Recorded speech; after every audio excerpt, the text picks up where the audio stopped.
अब यूपीएससी जो प्रारंभिक परीक्षा है, प्रीलिम्स, उसके बारे में बोला जा रहा है कि बहुत जीएस का पेपर जो बहुत लेंदी था, अनप्रिडिक्टेबल था, टाइम मैनेजमेंट उसमें था नहीं। तो इसमें चाहिए जब तक होता रहेगा। अब आप कई बार लोग बोलते हैं आपको कि कुछ और कर लो, आप बोलते हैं हमारे पास तो ऑप्शन ही नहीं है। तो ये लोग इसलिए आते हैं यहाँ पे क्योंकि आपने उसको ग्लोरीफाई किया है।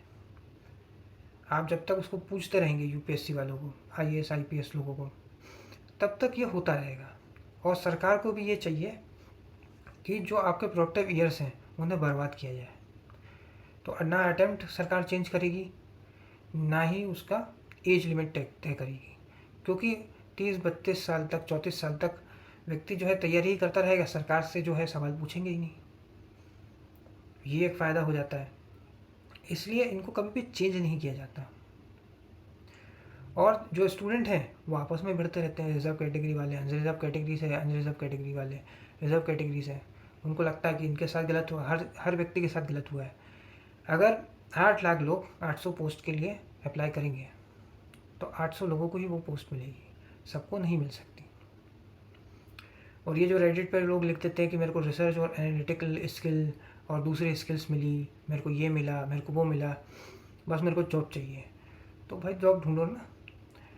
10 साल 12 साल के बाद आपको ये समझ में नहीं आता है कि आपको रिज्यूमे में डालना क्या है, क्योंकि आप करियर ही 32 में स्टार्ट कर रहे हो। हिस्ट्री ज्योग्राफी तो आप डाल नहीं सकते ना, मार्केटिंग की जॉब में, फाइनेंस की जॉब में, एचआर की जॉब में, या फिर आईटी में। आपको तो कोडिंग डालना पड़ेगा वहाँ पे, वो यूपीएससी के सिलेबस में होता नहीं है। तो अब कुछ लोग कमेंट सेक्शन में आएंगे, तू निकाल के दिखा दे, या फिर तेरे को पता नहीं कितना टफ होता है, या तुम जलते हो, यही सब बातें होती हैं।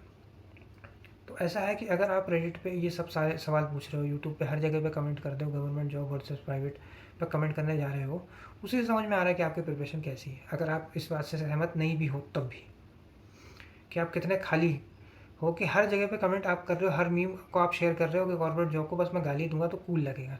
भाई तो उससे जगह पे अगर तुम्हारा इतना ही बड़ा पैशन है तो पढ़ाई कर लेते। और मोटिवेशन इंडस्ट्री भी इसी से चलती है। ये कि जो कोचिंग है वो कैसे चलेगी, उसी से चलेगी। सरकार को टैक्स मिलता है, और ऐसे एस्पिरेंट्स बने रहेंगे तो सरकार का भी फ़ायदा है कि उनसे सवाल पूछा ही नहीं जाएगा। अगर वो 22 में 23 में कुछ काम कर लेगा तो 25 में सवाल पूछने लग जाएगा कि टैक्सेस क्यों हैं, इंफ्रास्ट्रक्चर क्यों है, ऐसा क्यों है। अगर किसी एस्पिरेंट का एग्ज़ाम नहीं निकलता है तो ब्लेम तो एस्पिरेंट पे किया जाता है ना।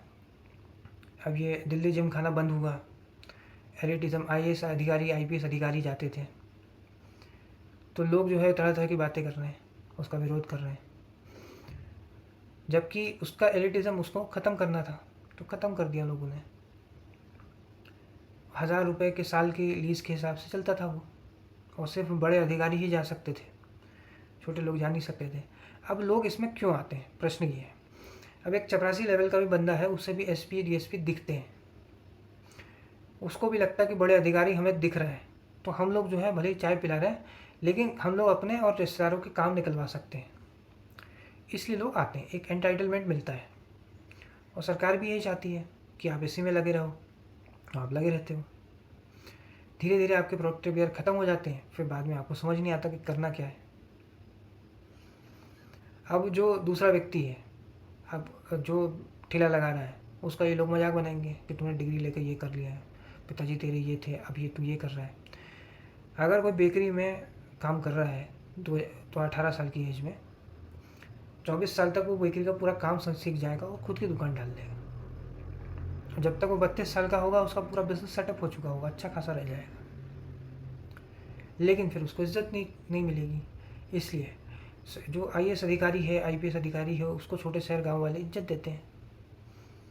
ऐसी इज्जत जो है प्लम्बर को, एक इलेक्ट्रिशियन को नहीं मिलती। शहर में हो सकता है वो भी अच्छा खासा पैसे कमा ले,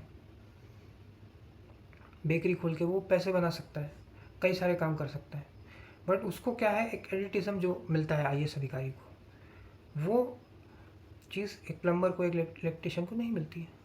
अगर आप 18 की एज में आपका करियर स्टार्ट हुआ है तो 10 साल में आप छोटा, जो आप छोटा मानते हैं, वैसे तो कोई काम छोटा होता नहीं है, बट आम मिडिल क्लास जो छोटा काम मानती है, उससे भी अच्छा खासा पैसा बना सकते हैं, आप सक्सेसफुल हो जाएंगे। आपको क्या लगता है जो पॉश एरियाज होते हैं, जुहू जैसी जगह पे जो भेल बेचता है वो गरीब होगा? नहीं होगा। तो ये एंटाइटलमेंट धीरे धीरे धीरे धीरे करके जाएगा और फिर लोग इसको इसमें आना बंद कर देंगे एक समय के बाद। और स्टेबिलिटी जो है वो भी आपको समझ में आएगी धीरे धीरे कि जो गरीब तबके का व्यक्ति जब आपके ऊपर आकर बैठेगा, आपसे बड़ी पोजीशन में आएगा, तो उसको कहीं ना कहीं आपका बैकग्राउंड पता चलेगा, तो उसके अंदर की जो कुंठा एक फ्रस्ट्रेशन रहेगी वो आपके ऊपर निकलती है कि मैं तो बहुत गरीब तबके से था, ये थोड़ा ठीक ठाक तबके से है, तो इसलिए वो भी एक प्रॉब्लम रहेगी। तो फिर एक मिड लाइफ क्राइसिस होता है 40 के बाद, 45 के बाद, फिर वो शेर की सवारी हो जाती है, ना आप उससे उतर सकते हैं और ना उसकी सवारी कर सकते हैं। सरकारी नौकरी एक उसकी तरह रहती है, लोगों को लगता है कि वॉकिंग द पार्क है, लेकिन वो फिर पार्क जो है वो जुरासिक पार्क हो जाता है। अब ये बात कोई भी IAS अधिकारी या IPS अधिकारी आपको आके नहीं बताएगा।